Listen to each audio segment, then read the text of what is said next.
Guys, welcome to my channel. চলে এসেছি এক নতুন ভিডিও নিয়ে। গাইস, এক সিরিয়াল এসেছে জি বাংলাতে। সম্ভবত নাম হবে ডায়মন্ড দিদি জিন্দাবাদ। তো ওই সিরিয়ালের নায়িকাটা বড়া পাউ বিক্রি করে। তো এই বড়া পাউ খাবারের নামটা আগে কখনো শুনিনি, এই প্রথম শুনেছি। তো এটা বানানোর চেষ্টা করব। তো আমি এখানে কারি পাতা, ধনে পাতা, আদা, রসুন, লঙ্কা সবকিছু মিক্সি জারের মধ্যে দিয়ে দেব, আর জল ছাড়া এগুলো পেস্ট করব। তো আমার তো হালুম হুলুম হৃদয় নেই যে ব্লগ বানিয়ে দেবে, তো আমি নিজেই বানাচ্ছি, নিজেই ব্লগ করছি। তো এটা জল ছাড়া পেস্ট করতে হবে, চলো পেস্টটা করে আনি। তো একটা আলু আমি এখানে ভালো করে মাখিয়ে নিয়েছি, আর আগে যে পেস্টটা বানিয়ে নিয়েছি ওই পেস্টটা নিয়ে আমাকে রান্নাঘরে যেতে হবে, যেটা খুব কষ্টের কাজ, তাই আমি আমার মার সাহায্য নেব। তারপরে কড়াই সাদা তেল গরম করে এগুলো সব একসঙ্গে ফোড়ন দিয়ে নেব। আর কড়াতে সর্ষে দেওয়ার সঙ্গে সঙ্গে কি বাজি ফাটছিল, এরকম ব্যাপার হয় আমি আগে জানতাম না। আমি প্রথমে ভয় পেয়ে গেছিলাম, ভাবছিলাম অন্য কিছুর জন্য এরকম হচ্ছে। তো যাই হোক, তারপরে আলুটা দিয়ে কষিয়ে 2 মিনিট মতন পরে নামিয়ে নিয়েছি।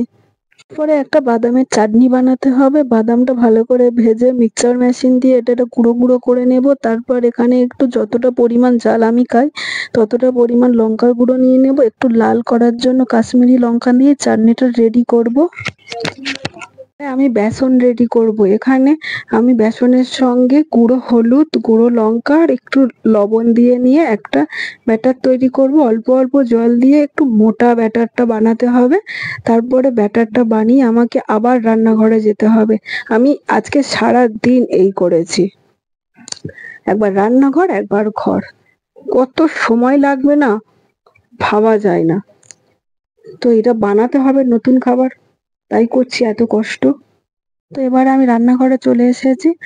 আমার মা বাকি প্রসেসটা করে দিয়েছে। এখানটায় ওই কষিয়ে নেওয়া আলুটাকে থেকে আমি দুটো বড়া বানিয়েছিলাম, সেই বড়াগুলো বেসনে এইভাবে চুপিয়ে গরম তেলে লাল লাল করে ভেজে নেবে। এগুলো সবই আমার মা করে দিয়েছে আর আমি ক্যামেরা করছিলাম। আর এই বড়া দুটো ভাজার পরে একটা কাঁচা লঙ্কাও এই একই তেলে ভালো করে ভেজে নেব। আমি এখানে একটা বড়া পাউ বানিয়েছি, তাই আমার একটা আলুর বড়া আর একটা লঙ্কা হলেই হয়ে যেত। সেই আলুর ভাজতে বেশি সময় লাগেনি, খুব তাড়াতাড়ি হয়ে গেছিল। তোমরা একটু কম ফ্লেমে ভাজবে, তাহলেই ভালো দেখতে হবে আর ভালো খেতে হবে। তো আমি এবার শেষের দিকে চলে এসেছি। তারপরে মেন উপকরণ এই পাউরুটি। পাউরুটিটা আমি হাত দিয়ে খুলে নেব, নিয়ে ওই বাদামের চাটনি একটু ছড়িয়ে দেব। আর ওই যে আলুর বড়াটা বানিয়ে রেখেছিলাম ওই আলুর বড়াটার মাঝখানে দিয়ে দেব, আর ভেজে রাখা লঙ্কাটা ওই মাঝখানে দিয়ে দেব। তো রেডি হয়ে গেল বড়া পাউ।